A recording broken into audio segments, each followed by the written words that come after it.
Selamun aleyküm. Bugün miladi 18 Temmuz 2022 Pazartesi, Hicri 19 Zilhicce 1443.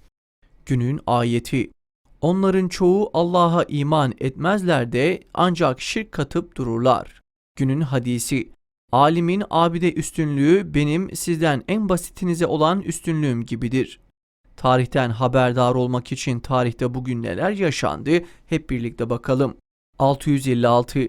Hazreti Osman'ın şehit edilmesinin ardından Hazreti Ali bin Ebi Talip İslam'ın 4. halifesi oldu. 1920. Misak-ı Milli Meclis'te kabul edildi. Millet Meclisi Misak-ı Milli'de belirtilen sınırları muhafaza edeceğine yemin etti. Ancak Kurtuluş Savaşı'nda cephelerde kazanılan zaferler müzakere sürecinde masa başında emperyalistlere peşkeş çekildi. Lozan Antlaşması'nda başta Musul, Boğazlar ve Hatay olmak üzere birçok alanda tahammülü imkansız tavizler verildi. 1925.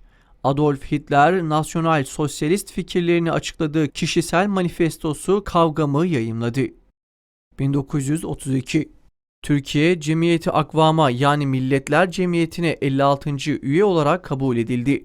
İkinci Dünya Savaşı'ndan sonra dağılacak olan Cemiyeti Akvam yerine aynı amaçlara hizmet eden ve günümüze dek süregelen Birleşmiş Milletler kurulacaktı.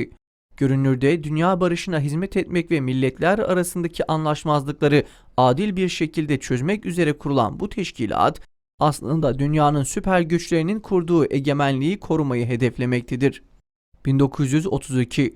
Ezanın Türkçe okunması Diyanet İşleri Başkanlığı'nca duyuruldu ve ezan Türkçe olarak okunmaya başlandı. Ezanın Arapça okunması ülke genelinde resmen yasaklandı. Cumhuriyetin kuruluşundan beri her açıdan zulme uğrayan Müslüman halk bundan sonra ezanın sesini duymaktan da mahrum edilmiş ve böylelikle ibadet ruhu tamamen ortadan kaldırılmaya çalışılmıştır. Türkçe ezan zulmü 1950 Demokrat Parti iktidarına dek büyük bir baskı ve zulümle devam etmiştir.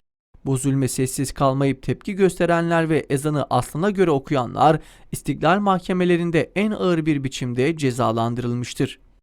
1945. Çok partili sistem ilk adımı atıldı ve Milli Kalkınma Partisi kuruldu.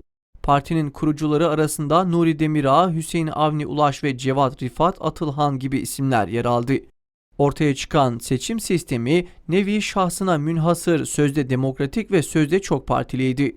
CHP'den başka hiçbir partinin kazanma şansı bulunmayan sistemde açık oy, gizli tasnif ilkesi kullanılıyordu.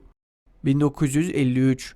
Mısır'da cumhuriyet ilan edildi. Bu cumhuriyeti ömür boyu iktidarda kalacak olan diktatörler üretti.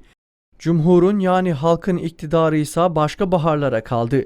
2012'de halkın seçtiği ilk cumhurbaşkanı olan Muhammed Mursi'ye uluslararası şer güçler ve onların güdümündeki kuklalar ancak bir yıl sabredebildi.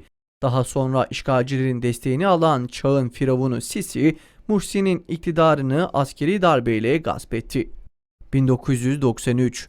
Van'ın Bahçesaray ilçesine bağlı Sündüz, diğer adıyla Miran Yaylası'nda 18 Temmuz 1993 tarihinde 14'ü çocuk, 8'i kadın, ikisi de erkek, toplam 24 kişi katledildi. Hayvanlarını otlatmak için Sündüz Yaylası'na çıkan köylüler Miran'da 6 çadırlık bir obaya yerleştiler. 18 Temmuz 1993 tarihinde tamamı kadın ve çocuk 24 kişi kimliği belirsiz kişilerce katledildi. Olayda sadece 62 yaşındaki Ahmet Sevgili, Hicret Güzel ve 2 küçük çocuğu sağ kurtuldu. Görgü tanığı olan olay yerine yakın çobanlarsa helikopterden inenler tarafından katliamın yapıldığını iddia ettiler. İddialara rağmen olayla ilgili ne bir soruşturma başlatıldı ne de araştırma yapıldı. Katliam sonrası katledilen 24 kişinin otopsi raporlarının hazırlanmasına ihtiyaç dahi duyulmadı. En önemlisi de olay sonrası katliamın haberini yapan yerel gazetelerde Van Valiliğince toplatıldı. 2013. Keşmir'in Hindistan'ın denetimindeki kesiminde Kur'an-ı Kerim'e saygısızlık yapıldığı için düzenlenen protesto gösterilerinde polisin açtığı ateş sonucu 4 kişi şehit olduğu, 25 kişi yaralandı. 2014. Diyarbakır'da İslami faaliyetleriyle bilinen Yeni İhya-Dere iftar vaktinde ses bombası ve molotof kokteyliyle saldırıda bulunuldu. Saldırıda can kaybı olmazken maddi hasar meydana geldi. 2021.